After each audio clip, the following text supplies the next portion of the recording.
music, motivation, and positively obnoxious. That's me. It's the Tony Gephardt Show!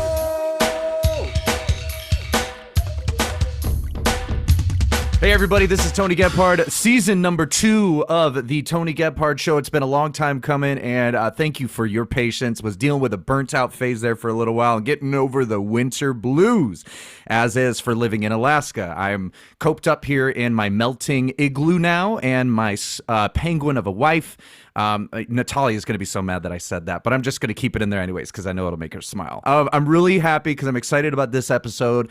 I've been wanting to collaborate with this guy for a while now, and we're good friends. Liam Erven. He's known for his YouTube channel, of course. Liam Erven. A lot of live streams, a lot of game streams. You know him well from L-Works, The Great Toy Robbery, and he's got a really cool webinar coming up here pretty soon with the Lighthouse of the Blind in Washington, talking about accessible gaming and other fun topics. You don't want to miss it. Links will be in the show notes so that you can register for that webinar. And if this episode might even actually air after it's done. So if it is, I'll put a link in the description for you all to go watch that. But overall, introducing Liam. What's going on, man? Good to see you. Hey, it's so good to be here, Tony. Thank you for having me. Sorry to hear that all the ice is melting, and I'm not sorry. It's been nice down here. I mean, I'm down in Missouri. It's a lot warmer. I don't envy y'all up in Alaska, but I know it's very beautiful. And right. Former home of the Alaska Aces. I was very sad when they folded. Always wanted to go to a game. I know. Me too. Me too. Well, dude, the Sullivan Arena, they don't even play there anymore. I know. They're actually they tearing got that down little. They're tearing it down. Wolverines. Wait, are they tearing Sully down? Yeah, they're tearing Sully Really? down. They're doing a reconstruction project. Yeah, That was such. I always wanted to go there. I always wanted to do the bus from the peanut farm, go to the game. I was. Oh man, that's harsh. and then take a trip up to 49 State Brewing. Yes! Maybe go up to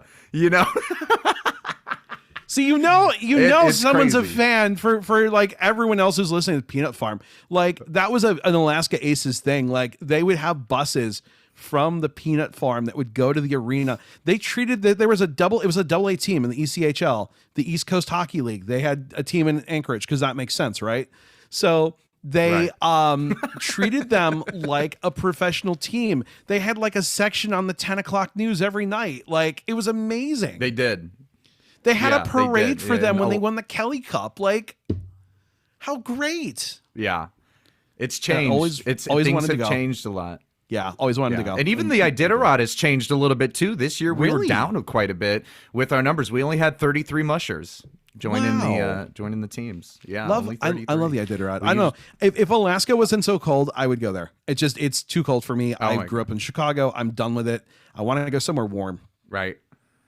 No, I get it. Well, and you know what? I mean, I'm granted I'm biased as all get out because I've been living here for 3 years. The summertime is the time to go. Yes. But here's the problem with that, right? This year we're supposed to have a record-breaking 2 million tourists come through this summer. Really? And, Well, it's been Alaska's a few years, place right, since people haven't been able to travel. So now it's like, all right, we're all coming. I know. Well, this is really cool, Liam. I know that you and I have been talking about doing something collaborative for a little while, but both of our schedules have just been nuts. So I'm sure that both of our follower bases here are really Both happy of our to see followers, the two all two of our us. followers, yes. Two for each of us. My mom and your mom. Right. Both of our moms are going to enjoy this podcast. Hi, Mom. How's it going? Yes, they will. Hi, Mom. But listen, man, I'm really excited. I've been catching up on your YouTube and following some of the stuff you've been doing, of course, just supporting one another. And, man, what do you think? What have you been thinking of Mistworld lately? Are you still playing that? Or did you kind of fold under the pressure? So busy. I'm in school, right? And so I talk about this a lot. Like I'm in school for assistive technology instruction. And I never actually thought I'd be into it. I love it, by the way. I love teaching. And Tony teaches too, so he can, like, it is fun. Watching a student learn something and that sort of like light bulb moment where they go, oh, and then they're doing it. Now they're, engaged, and you're teaching them skills that they can use for the rest of their life and help hopefully stay employed and get employed and, and maintain meaningful employment. And I think that's the big thing, because I think it's one thing to be employed, but it's also another thing to be doing a job that was actually going to help you get ahead in life, is going to actually help you do something and feel good. Sure. So let me ask you this question about teaching, because this is something that, I've come to learn in the 3 years that I started teaching. So let me get your insight first, and then we'll do, we'll share notes here. So Sure. What have you found to be the biggest lesson that you've learned so far about teaching others? What have you taken away from that? I think the biggest thing that I've taken away is that people more oftentimes than you would think want to learn, but they're scared or they're intimidated. And so it's getting through that layer of, I can't do this, I'm scared, I'm intimidated, and being able to show them that, yeah, you can do this. And not only can you do it, but you can be a rock star at it. And that's been the biggest thing. So I've worked with a couple students that are older. I've been working with a student that literally all he wants to do is watch YouTube. But working with him just so he can browse YouTube has been amazing because he's so happy. And for him, I just want to improve his quality of life. I've been working with a student that wants to go back to college. She is losing her vision. And so she wants to, start a new career. And unfortunately, she can't do, pick and pack anymore. And so like she's having to learn to type. And so we've been doing a lot of typing lessons, and just watching her gain confidence has been just astounding. Also, one of the cool things that has been kind of accidental is that I must be doing something right. I don't know what it is, but a lot of people come to me like in my own class and they kind of go, hey, I'm new or I'm unsure of this. Can you help me? And so I want to share, because this is actually something really great that I think everyone can use in their everyday life. Please do. I was working with a fellow colleague who is scared of public speaking and scared of presenting. And she said, I don't want to present. I'm scared. And I said, so don't present. And she's like, well, what do you mean? I said, well, listen, if what you're doing is teaching, but it's a presentation, then make it a class. I said, take your audience and remove them. I said, pick one member. They're your student, have them be your student, and tell the rest of the audience, so while I'm teaching this class, please hold all questions until we finish. And then if you have any questions, you can ask them. And now I said, you've taken them out. They're gone. They don't exist. They're not there. It's just you and your student. And I said, you've been teaching, right? And she's like, yeah. And I'm like, boom, all you're doing is teaching. You just have a couple extra people watching you. And that was like, she was like, oh my gosh, I never thought about that way. And it's a whole thing, like anyone that has gone and done psychology, right? Or therapy or whatever. It's all reframing. When you reframe something in a way that your brain can process, it is amazing, because now you're like, I'm not stressed anymore. I get this. This is the way I'm going to look at it. It is going to help me cope with my fear of speaking. And like, again, like if you are used to speaking, so like me and Tony, we do YouTube, we teach, whatever, it's not a huge deal. But like, if you're not used to it, it is so scary. And so I tell people, it is. Then don't present, absolutely. Just teach. Do the thing that's comfortable for you. Right. Well, and it's really interesting that you bring up the whole aspect of reframing, right? Because I think that concept is so applicable to all facets of the teaching, and good on you for improvising in such a way for that individual, because it's the same with our students even. Right. And, kind of going back to the comparing notes aspect, I'll keep mine short and sweet, because this episode's on you, my friend, is that, the thing that I've learned is that all students are very wildly different from one another. So we need to go in with an empathetic approach to every single student, because, yes, I may have a list of certifications. I know how to do this. I know how to work in the command line and Linux, yada, yada. None of that stuff matters. All of that stuff is useless to them. It is useless to them. It's because it's not me. It's not you. It's not our show.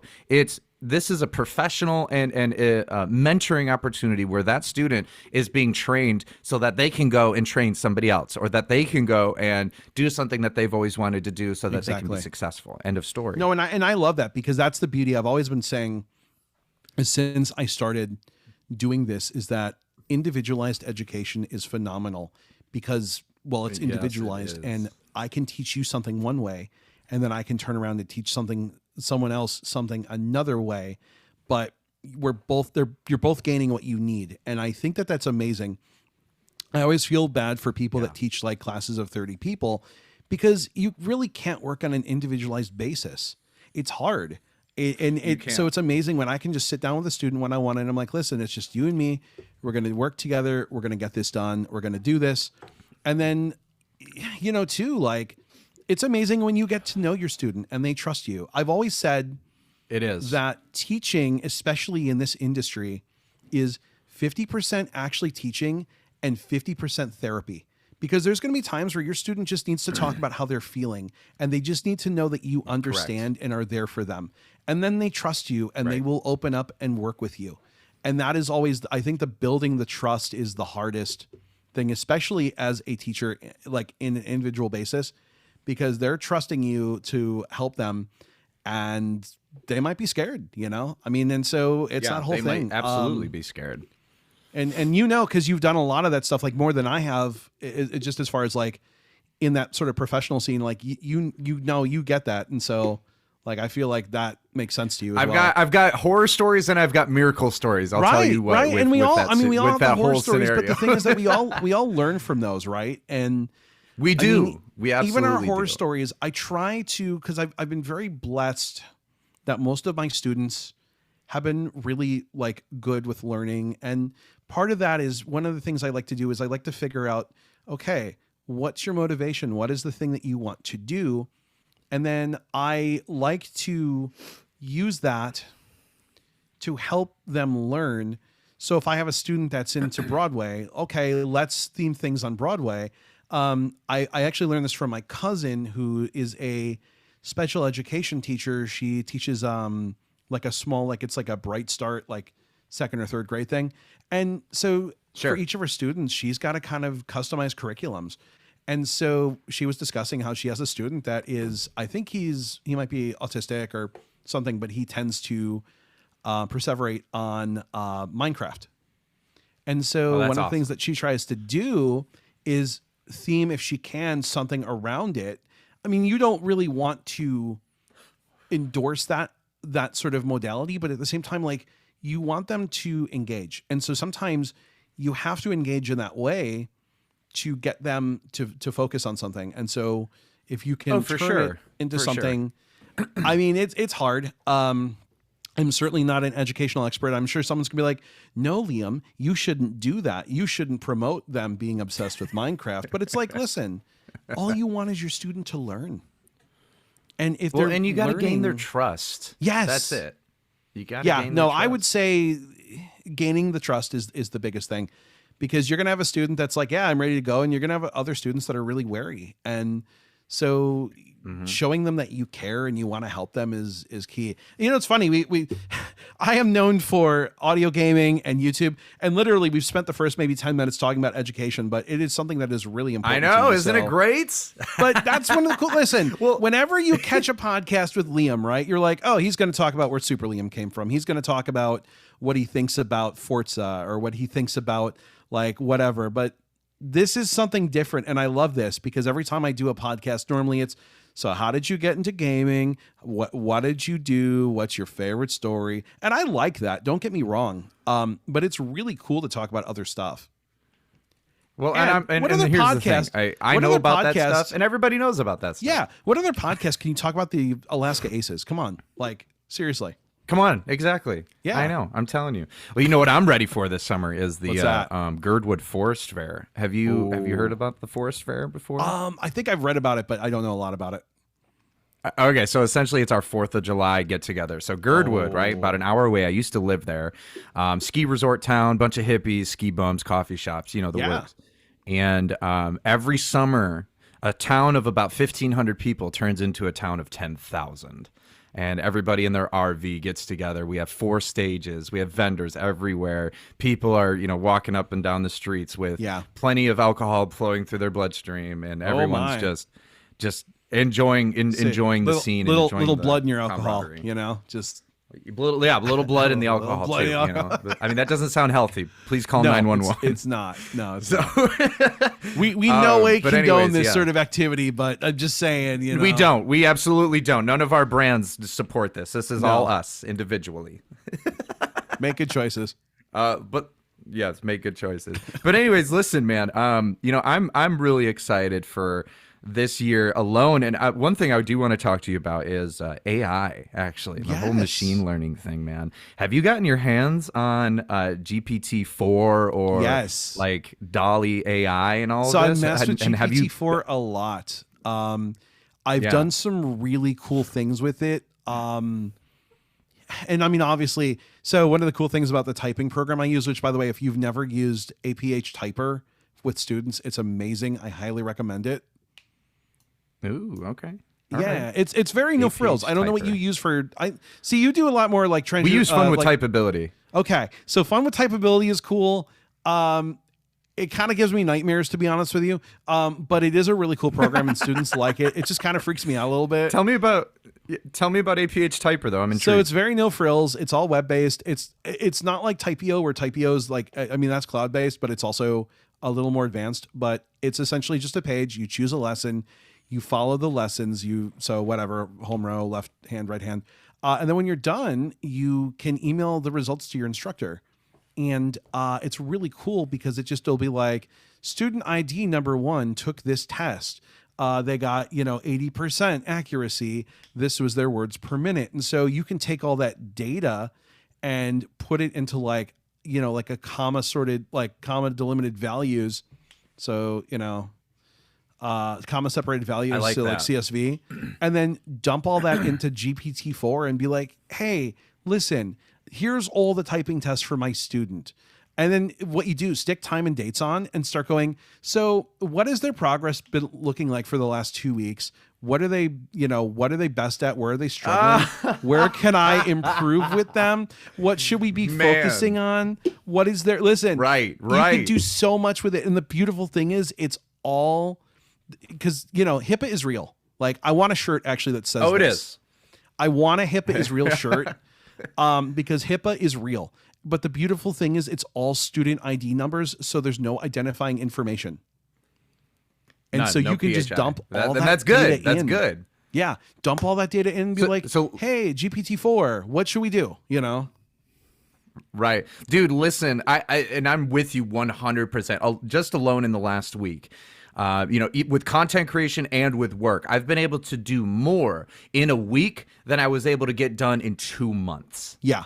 You know what I mean? Like, just the productivity is insane. So one of the things that I do is, we take daily session notes and I timestamp everything, and we have to write a pretty lengthy monthly report for our DVR affiliate. Oh, yeah. Okay. So one of the things that I've been experimenting with is I take 10, maybe 10 different entries of daily session notes, and I ask it, create a 2-page extensive and concise report that outlines the progress and recommendations and planning for this client, and it does it. It of course, you go in and you make some tweaks, you make some changes. Obviously, please do your proofreading. Don't rely 100% on this machine learning, because it has and micro also flaws. don't there send are identifying issues. information to it. That's important too. And obviously for those that teach, and that are watching this, everything is client facing. The client, or the person we serve. I don't know what the nomenclature is like up there, but some people do not like when we say we service clients. Everyone's got different nomenclature they prefer. Right. Because no pronouns, just the client. No pronouns, specific language. One of my favorites is like, my client is doing well. And I remember we had this in something. I got eaten alive the first time I did that. Someone was like, yeah, define well in percentages. Oh, man. Listen, he might be listening to this, so I want to be careful, but I know who your teacher is. I'm sure he did not let that fly. No, I am sure you were told. Big shout out. Big shout out. Big shout out to him. He knows who he is. Yeah. He knows who he is. That's right.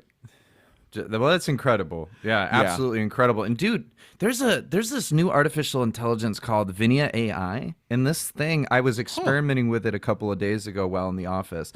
And essentially what it does is you can take a blog post, you give it a URL to a blog post, and within 30 seconds, it generates an entire promo video with a narrator, graphics, music. Yeah, it's wild. Like, what is going on right now? Whoa. Yeah, dude. And That's here's scary. the thing, right? I mean, it's Let me know what you amazing, think. but scary. It is. It is scary. Let me know what you think of this, though. Here's my thoughts. And now let's enter in the conversation about accessibility, inclusivity, right? All right. Here's my thoughts, is that I believe that we could see a new AI language or a new AI generator that can write an advanced description of images for the blind. Well, I mean, listen, we're already getting like let's talk about Be My Eyes. Let's talk about that. Let's talk about that because I don't know how many people are getting to play with it right now. But this whole concept I haven't yet, unfortunately. I haven't either. I want to so bad. If you're watching from Be My Eyes, please. My name is Liam, and I have applied. I would love to mess with this. As if I. Yeah. So with Tony, Right. let's look each other up on this one. But the idea of taking images and going, give me information and being able to be specific. Here's a picture of a thermostat. What is it set to? What is the current temperature in my house? What is the thermostat temperature dial set to? And I guess the beautiful thing is you can take multiple images and then as long as they're related, you can ask questions and it's going to be able to be like, oh, well, this image is of the front. This is of the side. Okay, I can parse that. That is insane. We've got, what's that other thing? OKO. That's doing, you can point it at an intersection and it looks for the walk, don't walk man and can tell you when the light changes. Yeah. Oh my gosh. Yeah, that is there's so much, crazy. So there's a company, and this will be after, because I think they're doing it Wednesday. They're a group out of Dallas, I think, and they're out of Texas, and they're doing a thing on AI on Wednesday. They're doing a webinar. I was gonna try to join. It's the day before my birthday, though, and I kind of want to like do birthday stuff. Happy early birthday! Yeah, thank you so much. Yes, I will be 38 as of this podcast being airing. But very excited. You're going to be Star Wars middle-aged. What is going on? I'm old, dude. But you know what? old My birthday kid. is Star Wars You're Day. just a big kid. So may That's the right. 4th be with me. That's right. I hear it all the time, but no, it's amazing because I mean, what we're doing with AI and what we can do is amazing. It's also, I mean, I'm a big believer in Uncle Ben's, with great responsibility, with great power comes great responsibility. I'm a Great big responsibility. believer in this. That's right. And I think this is like, so 11 Labs, like, we know about this thing. You can generate AI voice prints. I always tell people, listen, what you do with it in your own personal time is up to you, but please be responsible. Like, don't take dead people and then post them to social media. Don't be that person. It's wrong. Right. And it's hurtful. Oh, yeah. It is. It is. Absolutely is. Yeah. I mean, there's a morale. There's a moral aspect to all of this technology. Be a moral human being. I know you can have fun with it. It's fun to play with. We've all done it. And if you haven't, you're a liar. We've all done it. It's fine. What you do Tony knows. He's like, yeah, I sure have. Oh, absolutely. But Yeah, I what sure you do have. is your own business, but don't be taking that stuff and being like, hey, I'm posting this to social media. And like, I mean, there's going to be a lot of ethical and moral concerns in the next 6 to 12 months about AI. We're already starting to see pushback from some countries. We're already having people go, whoa, we need to pump the brakes on this thing. We just realized what we created and we're not ready for it yet. But I think if you are responsible, you can leverage this in ways that can be beneficial to you and possibly your job. I think, though, the scary thing is we're going to lose a lot of jobs. We are going to lose jobs to AI. Most certainly. I mean, we're going to lose web designers. We're going to lose web developers. People who are content editors and news article. Like just like newspapers, newspaper companies.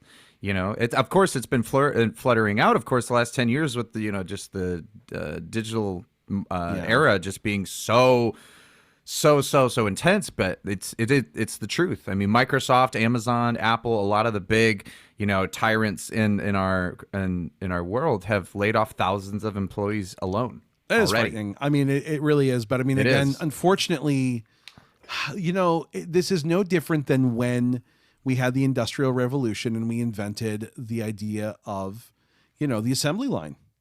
people lost jobs, Yeah. but ultimately we found ways to adapt. And so this is our 21st century industrial revolution. This is now the technological revolution. And so we as human beings are going to need to adapt to that. And that's just how it is. Yeah, it is. So just switching the gears just for a quick sec, there was another feature. So Seeing AI, right? Microsoft's revolutionary program that a lot of people have been using. They recently implemented a new feature not too long ago. And if you're not familiar with Seeing AI, it's a great application that can provide opportunities for identifying labels, QR codes for different food products, as well as get this thing. It's amazing. I use it for barcodes all the time. It is. I use it for reading my mail. So I'll just like scan a piece of mail and it'll be like, I know who it's from. And so I don't even need a flatbed scanner anymore, which is nice.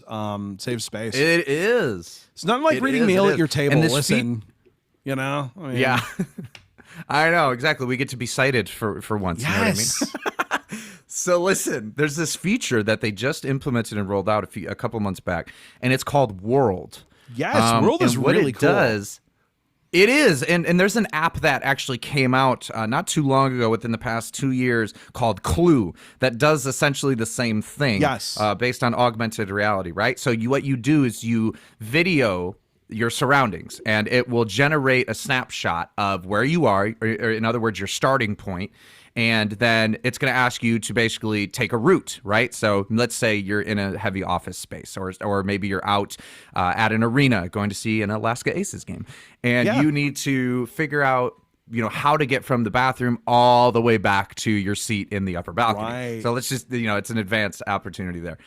It will record that whole route. You then, once you're at the bathroom, you click end, do your business, get out of there, and then start the route. It will walk you all the way back to your starting point and give you turning directions, how far you need to go, audible signals, everything. It'd be amazing. Ridiculous. I mean, so I live in a little teeny tiny apartment right now, but I'm thinking about if I move and I live in a community where I need to mark, okay, this is how I get to actually where I'm going to pick up my ride. Because I live back off of a street, this is where how I actually get to my apartment. Listen, I could see this, let's say you're going somewhere and you want to map out a hotel. Because I went to a concert last November. Actually, it was a Smoking Popes concert. It was kind of cool being on the guest list, which is always fun when a band puts you on the guest list. That is awesome. And you just go, that's right. Yeah, I'm on the guest list. And they're just like, okay. And then they let the band know. And the band's like, hey, Liam. And you're like, hey, dudes. But my hotel, this app would have been really cool to be like, all right, here's the start. Okay, I'm going to map out to my room. I'm going to map out to where the ice machine is. And you could map those things. This technology is amazing. And I've actually been working with Columbia. I'm trying to think what I can say. I haven't signed an NDA, so I'm not being specific, but I've worked with Columbia University on a lot of these projects. How can we use computer vision to do tasks? Right. Absolutely. Couple years ago, actually, and I can finally talk about it. I actually got picked to go film a Jaguar commercial, and we were going to film it, and then COVID. So I was actually on set, and then we had to redo everything because I'd been exposed. It happens. Fortunately, everyone was okay. It does, yeah. Everyone was safe. They were great. I could not ask for better people. They were wonderful human beings, and it was an honor to work with them. It was so unfortunate, but I was supposed to drive an F-Type, and I unfortunately didn't get to do it. Oh but gosh. It was an amazing... sorry to hear that, but what an opportunity. Yeah. You just have that recognition, just to have that opportunity and chance, you know what I mean? So, goodness gracious. Well, there's another thing that's recently got onto the headlines in our gaming world. Yeah, and I think it's related to Jaguar, isn't it? It is, and I want to actually take a minute to segment this. Forza Motorsports. Am I saying that right? Yeah, Forza. Wow, I don't know if it's that's Italian for pizza or something. I don't know what Forza means. I know. Knows, please comment on this podcast. You should anyways. You should always be commenting on podcasts. You should always be clicking that like button. But Yes. What does Forza mean? That's your homework. Comment and let us know. That is everyone's homework. Please let us know. But anyways, Your listen, teachers have our given you friend in homework. accessibility. Dude, I've had so many people tell me, stop cheating me like I'm a student. I'm like, I'm sorry. Yeah, right. Stop giving me homework. Stop it. Stop giving me freaking homework. But our friend in accessibility, Sir Brandon Cole, was recently in a great collaborative video with Forza Motorsports doing a promo for their new AAA game that's coming out pretty soon with Xbox, talking about an accessible racing game. Dude. What's going on? What the heck? What are your So, thoughts? this has been something that has been bandied about for a while. Columbia, and again, this is kind of how I got into the whole thing. They've been playing with, can we build a system that would allow us to integrate sort of like sonification for a racetrack? And I actually got to mess with it. It is so super cool. And it is really neat seeing all this research kind of go into what can we do. And so it's so awesome to see all the people at Turn 10. Alan Hartman, by the way, he is a boss and he is the boss. But Alan Hartman's a great dude. Had a chance to speak with him a little bit. Just great human being. All the people at Turn 10, by the way, wonderful. Love them. All the people at Microsoft Studios, actually, really cool. Got to spend a little time there in 2018 and just awesome. Love them. Wow. Would love to come back. Would love to hang out. I wanted to live in the inclusivity lab. I was told no. I couldn't stay there. I still have my visitor badge from Microsoft. I actually have it like stored in a, I'm going to put it in a, when I get it, it's going in my bookshelf in my case with my certifications and stuff. Commemorative plaque. It's such a cool, it's a cool little thing. It's just like a clippy on thing with my picture and it says visitor Microsoft. And I was just like, oh, look, official, yeah, you can't ask for much more. But yeah, so essentially they've found a way to do what they're calling, I believe it's blind assisted steering, or blind assisted driving. So those that don't know, Forza has some modes that will assist in driving. So there is a mode in Forza Motorsport 7, also Horizon 5, that you can literally hold the accelerator and the car will guide itself. When it needs to, it will brake, it will turn.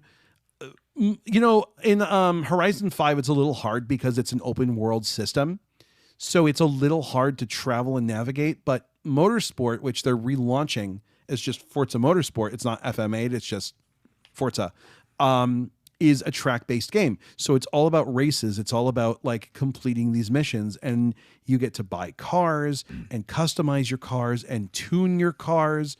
You can put in whatever parts you want. So if you like cars, which I love cars, by the way. I don't know about you. Some people do, some people don't. Love cars. I'm kind of so-so. I so-so can on the cars, appreciate yeah. a nice classic Right, Mustang. exactly. Or Mustang, you know what I mean? But you're not like, wow, man, did you see the new car that Alfa Romeo put out? No, it's like, I'm kind of For me, like that's guitars. Right, exactly. So if we had like Guitar Motorsport, you'd be in.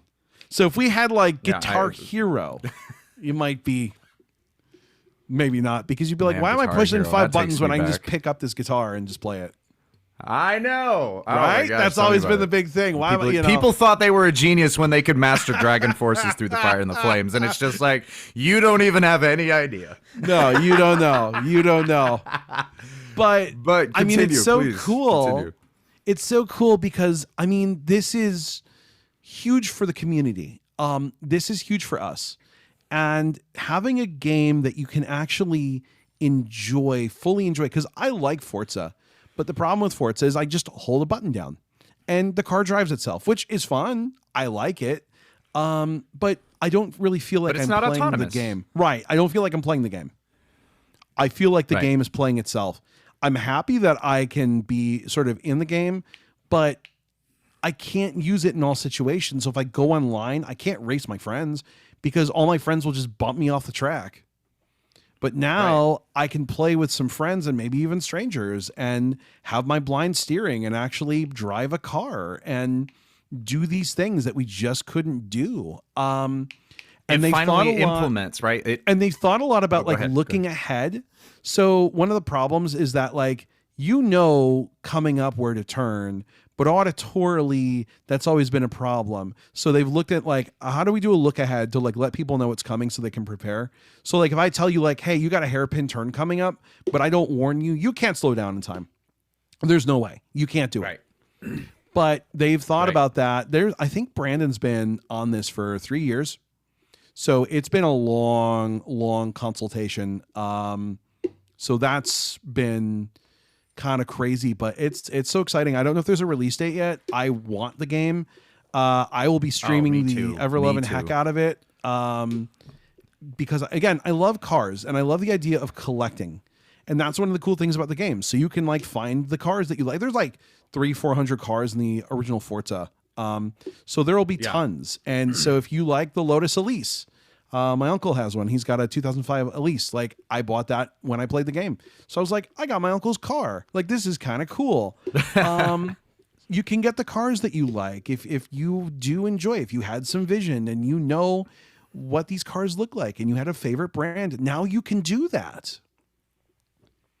And we'll have full narration. And by the way, just to plug, yeah, subscribe to Liam on YouTube. On your way to 3,000 subscribers. I am, moving up 25 something. And I couldn't do it without everyone helping me because I can't subscribe to myself 3,000 times.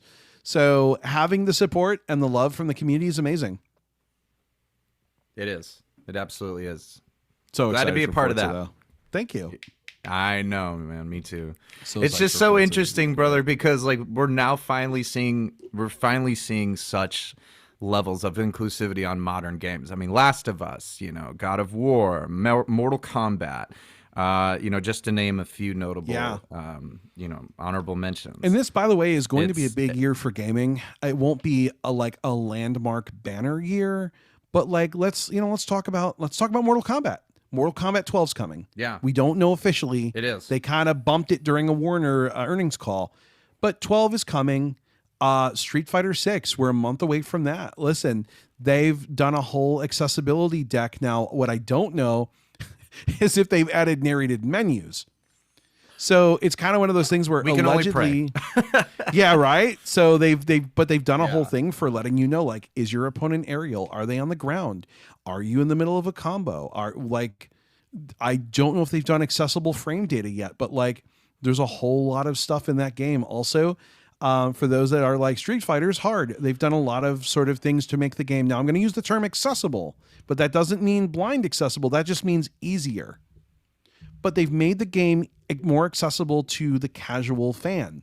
So if you were like, oh my gosh, throwing a Hadouken is hard, like you've got a button for that now. You've got a moves button. Right. You can play the game how you want to play the game, which is how you should be able, by the way, to play a game. You should be able to play a game the way that you want to play it. There's this whole thing right now of people going, we shouldn't make games easier. We shouldn't make difficulty levels. We shouldn't. No, listen, let people play how they want to play. That would be like saying, if it generates revenue, why not? That would be like saying you cannot play, Tony, you can't play your guitar with your hand over the neck if that's how you play. It has to be behind the neck. You can't play it how you want to play it. Like, that's ridiculous. You should be able to do how you want to do. Absolutely. Well, it's putting people in charge. It's putting people in that autonomous position, because let's look at it from a marketing standpoint and business standpoint. It's like, why would you want to put limitations like that on a target market to begin with? Not only that, you're going to see a revenue cut. But I don't understand, because like people, so there's been a lot of people all mad about the whole blind, like, why are we giving blind people this feature? So they can play it. So they can enjoy a game. Why do we not want people to enjoy stuff? Yeah. Yeah, it's a feature. It's not like it's going to be permanently turned on for everybody. Or one of my favorite things is like, optional. Why do we allow customized difficulty modes? The game should just be hard. No, listen. If you don't want the game to be hard, why does the game have to be hard? Let the game be easy. Let people enjoy it the way they want to enjoy it. I don't understand that. Yes. Random segue. I was going to say, that's like me going, hey, your music can only be at this low volume. That's how you're going to listen to the rest of the music for the rest of your life. Like, why? No. Right. People deserve to have customizations that work for them.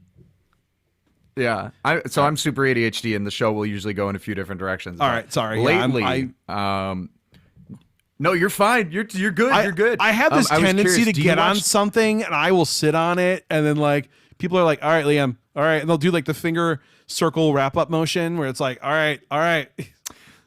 Sorry, let's move on to the next bullet point. I'm just kidding. All right, yeah, right. What bullet points? Hey, you know what? That's right. We do. It helps us organize our reports. Right. We just don't have one for this podcast. But listen, I know. Tell me about it. I'm gonna have a fun time writing up the description. So I'm a big WWE fan. I'm curious. Do you watch wrestling? Do you watch wrestling? I used to when I was like in the 90s. I loved it. So like one of the greatest things was Attitude Era. Yeah. Like Stone Cold and The Rock and but I loved you could get the scrambled pay-per-view, and so like you would get the audio but no picture. So like I could just listen to all the WrestleManias. Oh man, it's awesome. Did you ever do this as a kid? Like did you ever find this out? Like all the pay-per-view was like on channels 95 through 99. So you could just go in and like first run movies, channel 98, and like there was no picture, but you got the sound. Exactly. And that's all you needed. That's right, man. Nothing like listening to Jerry the King Lawler and JR, you know, and just the Stone Cold Steve Austin's classic, you know, in the beginning. And it had that little high pitched like frequency on it, but you just didn't even notice. You were just like, cheating the system, being blind rules. Being blind rules, that's right. My mom thought that was the classic funniest. My mom thought it was the funniest thing. She was like, like, that is so awesome. She's like, you were just bypassing the rules right now. Hey, you know, we're not breaking any laws. We're just, you know, that was our early what do you call it? Medieval accessibility. That's how we that's how we made our fun. That really is how we made our fun. I mean, I talk to people and I'm like, did you ever do scrambled pay-per-view? And everyone's like, yes. I want to thank everybody so much for tuning in to season number 2. Just the start of the season. We've got Liam Erven, accessible advocate, gamer. Please subscribe to his YouTube. And, you know, just let's continue this conversation. I think there's so much to be said and so much fun to be had. Oh, yeah. You know, with the state of where we are right now in the blindness community. And where we're going. I mean, where we're going is so exciting. Just in gaming, in assistive technology, I think there's so many great things on the horizon, and there's so much to be looking forward to. It is truly astounding. I think we are living in amazing times. It is. So Liam, I ask everybody, can you give me a shameless plug for the Tony Gebhard Show on Spotify and Apple Music? All right. So Apple Podcasts. You want your plug right now? Yeah, go ahead. Let's do the plug live right here. Hi, this is Liam Erven. You're tuned in to the Tony Gebhard Show on Spotify and Apple Podcasts. Woohoo! There it is, right there. Do you want a better one? Nice. That's up to you. I thought it was great. I thought it sounded Kermit great. the Frog here. You're just a perfectionist. Well, you're tuned in to the Tony Gebhard Show here on Spotify and Apple Podcasts. Hey. Oh, yes, this is Stewie. Kermit the Frog, you're nothing, yes. This is Carl Weezer, and when I'm not hanging out with Jimmy Neutron, I'm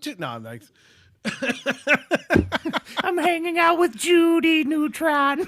I'm listening to the Tony Gebhard podcast.